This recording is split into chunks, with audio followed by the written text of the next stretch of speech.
नमस्कार, खबरों का पंचनामा देख रहे हैं आप। मैं हूं आपके साथ पूजा। हम लेकर आए हैं देश और दुनिया की 5 बड़ी खबरें, जिस पे चर्चा के लिए मेरे साथ स्टूडियो में मौजूद हैं कैपिटल टीवी के editor in chief doctor Manish Kumar.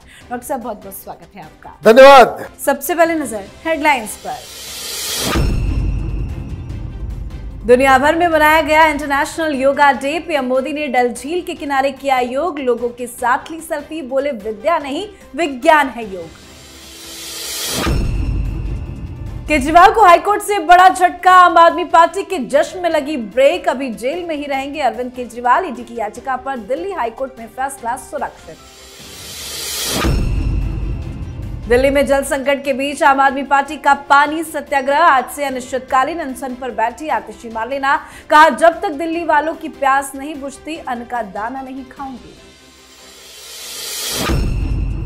NEET counselling प्रक्रिया पर सुप्रीम कोर्ट का रोक लगाने से फिर इनकार। एनटीए को नोटिस जारी, तो वहीं सरकार ने लिया बड़ा एक्शन। हाई लेवल कमेटी का गठन। तेजस्वी यादव के पीएस प्रीतम कुमार से पूछताछ।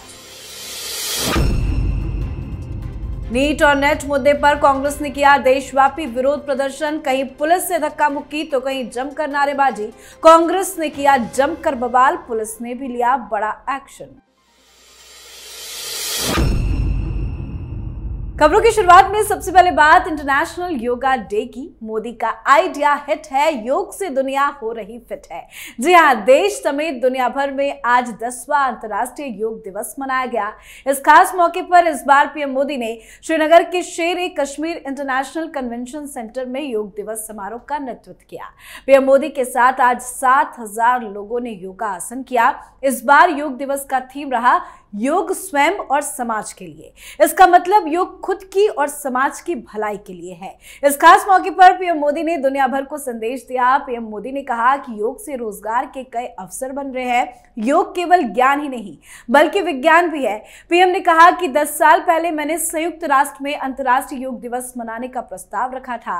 भारत के प्रस्ताव को 177 देशों ने समर्थन दिया, जो अपने आप में एक रिकॉर्ड है। योग दिवस कार्यक्रम के बाद प्रधानमंत्री नरेंद्र मोदी लोगों के बीच पहुंच गए और उनसे बातचीत की और सेल्फी भी क्लिक कराई। पूरी दुनिया में योग दिवस मनाया जाता है, लेकिन विपक्ष के कोई भी बड़े नेता की तरफ से योगा करते तस्वीर क्यों नहीं आती? ये इसलिए है क्योंकि ये लोग पूरी तरीके से घृणा में डूबे हुए हैं। They have a pathological hatred towards PM. पूरी दुनिया में योग दिवस मनाया जा रहा है। सोशल मीडिया में जाइए, हर देश में इसे मनाया गया। और ये विपक्ष अच्छा होता ये लोग भी योगा करते, क्योंकि ये इंटरनेशनल योगा डे है। कल इनकी सरकार आएगी तो इनको भी करना पड़ेगा, लेकिन चूंकि प्रधानमंत्री मोदी योग करते हैं इसलिए इन लोगों को पता नहीं क्या बीमारी हो गई है दिमाग में। और बयान भी किस तरीके से आता है, बयान भी आ रहा है उसी तरीके से कि ये फोटोशूट किया जा रहा है, तो ये प्रचार हो रहा है। भाई, आप भी अपना करो, आपको भी अपना करना चाहिए। शुरुआती दौर में तो आप जवाहरलाल नेहरू का शीर्षासन लगा देते थे कि सिर्फ प्रधानमंत्री मोदी नहीं, हमारे नेहरू जी भी योगा करते थे। ये इस तरह की मानसिकता विपक्ष के लिए एक अच्छी बात नहीं है।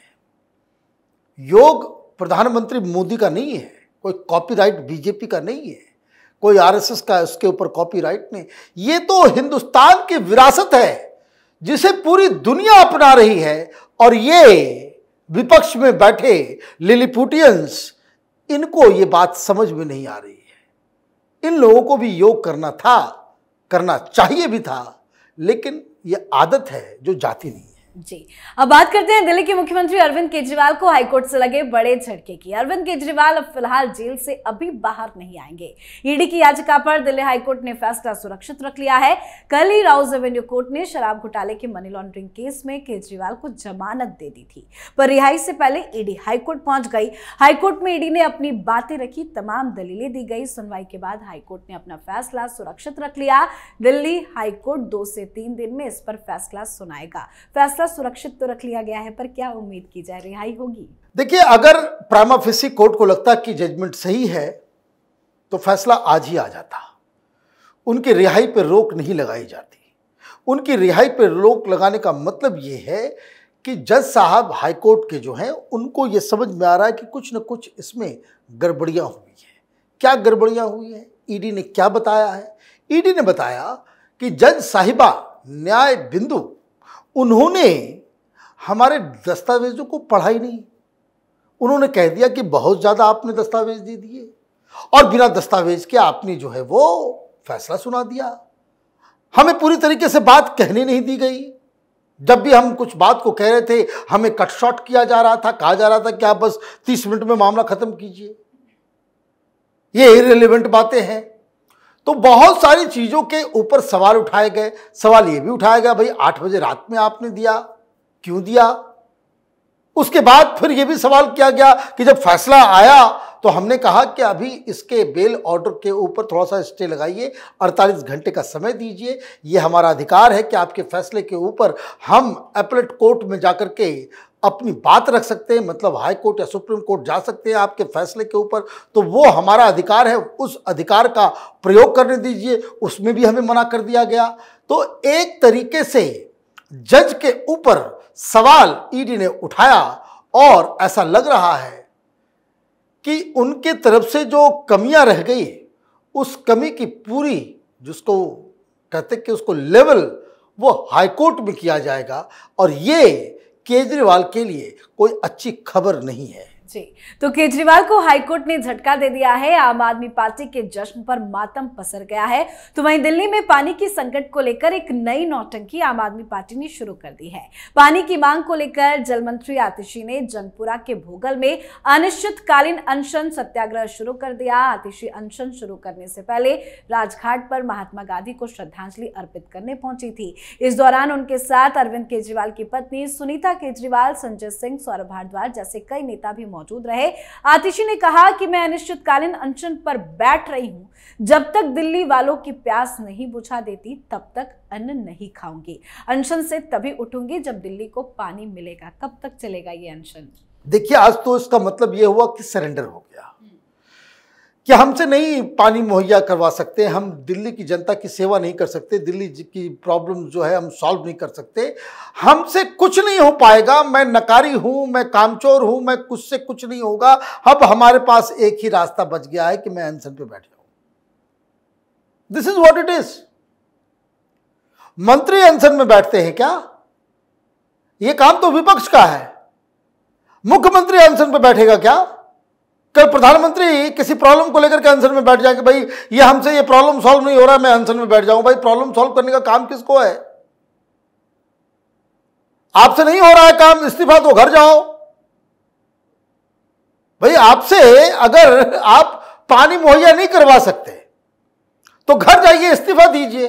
ये तमाशा, ये ड्रामा, ये किस चीज के लिए? तो खैर ये दिल्ली है, दिल्ली की जनता ने इन लोगों को वोट दिया है, दिल्ली की जनता झेले इनको और इनकी नौटंकियों को। लेकिन मेरे हिसाब से अगर कोई मंत्री, मुख्यमंत्री वो धरना प्रदर्शन करता है तो शेयर तमाशाबाजी है, इसके अलावा कुछ नहीं। अब बात करते हैं नेट कैंसिल और नीट पेपर लीक मामले में मोदी सरकार के एक्शन की। केंद्र सरकार ने सख्त रुख अख्तियार किया है। नेशनल टेस्टिंग एजेंसी की कार्यप्रणाली की समीक्षा करने के लिए एक उच्च स्तरीय समिति का गठन किया गया है। बिहार सरकार ने भी कार्रवाई की है।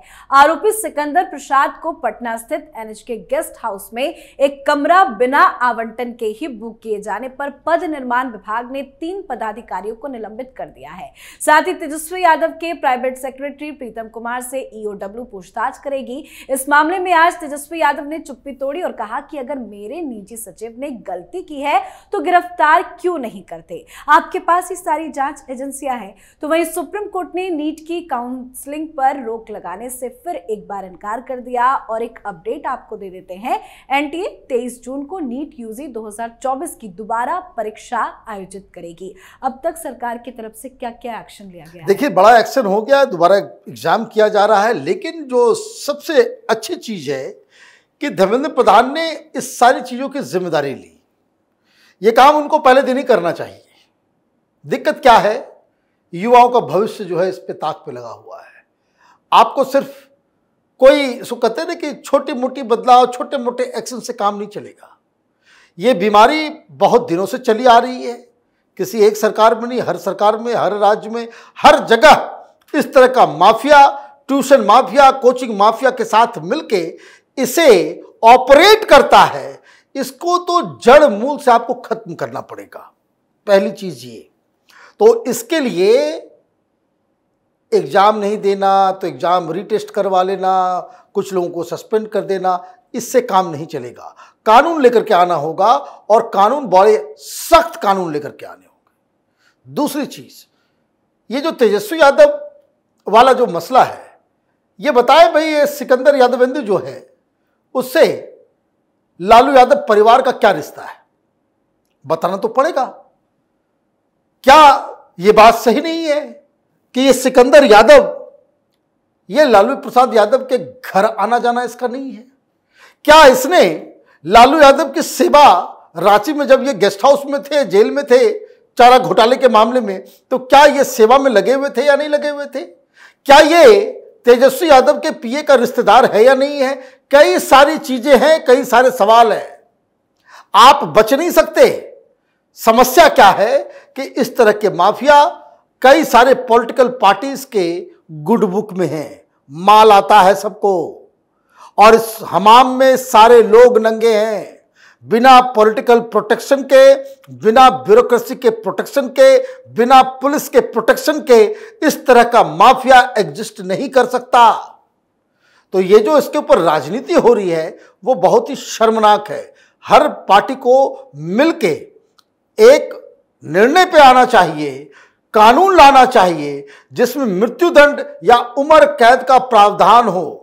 बच्चों के भविष्य के साथ कोई खिलवाड़ नहीं होना चाहिए। जी, तो सरकार एक्शन में है, कार्रवाई जारी है, पर विपक्ष ने इसे बड़ा मुद्दा बना लिया है। आज कांग्रेस की तरफ से देश भर में विरोध प्रदर्शन किया गया। दिल्ली से लेकर लखनऊ और जयपुर से लेकर जम्मू तक कांग्रेस कार्यकर्ता सड़क पर नजर आए। केंद्र सरकार के खिलाफ नारेबाजी की गई। कई जगहों पर तो कांग्रेस कार्यकर्ता पुलिस की बैरिकेडिंग पार करके आगे बढ़ने की कोशिश भी करते नजर आए।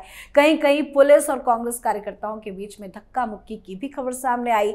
लखनऊ में कांग्रेस के प्रदेश अध्यक्ष अजय राय को हिरासत में लिया गया, साथ ही अलग अलग जगह से कईयों को हिरासत में रखा गया। मतलब जमकर बवाल करने की पूरी कोशिश कांग्रेसियों ने की है। विरोध प्रदर्शन तो हुआ, लेकिन कांग्रेस के किसी बड़े नेता ने इस विरोध प्रदर्शन में हिस्सा क्यों नहीं लिया? देखिए, मुझे लग रहा है कि कांग्रेस पार्टी इस पूरे मामले को डाइवर्ट करने की कोशिश कर रही है, राजनीतिकरण इसका कर रही है।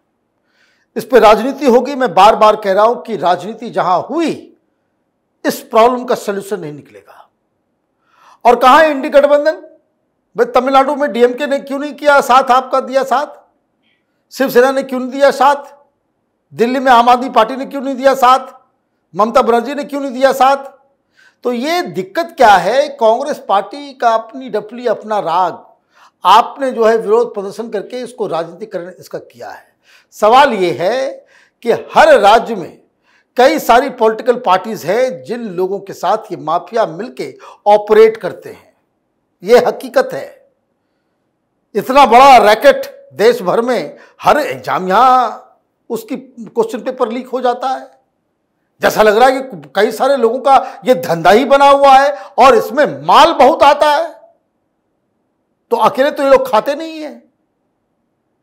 ये सारी पॉलिटिकल पार्टीज, ब्यूरोक्रेसी, पुलिस, सब लोग मिलके इसको जो है इस धंधे में शामिल हैं। तो इसके ऊपर कड़ा कानून होना चाहिए। इसको रोकने के लिए परमानेंट इसका इलाज होना चाहिए। लेकिन जब आप राजनीतिकरण कर दोगे तो फिर राजनीतिक चश्मे से ये प्रॉब्लम को देखा जाएगा तो प्रॉब्लम सॉल्व नहीं होगा। तो ये जो कांग्रेस पार्टी विरोध प्रदर्शन कर रही है, ये पेपर लीक माफिया के खिलाफ नहीं, उसको एक बैकडोर पैसेज दे रही है कि जहां से ये लोग भाग सके। जी, बहुत बहुत धन्यवाद सर समझाने के लिए। धन्यवाद। खबरों का पंचनामा में आज के लिए फिलहाल इतना ही। देश विदेश की बाकी खबरों और उनके सटीक एनालिसिस के लिए देखते रहिए कैपिटल टीवी। हमें लाइक कीजिए, शेयर कीजिए और कैपिटल टीवी को सब्सक्राइब कीजिए। नमस्कार।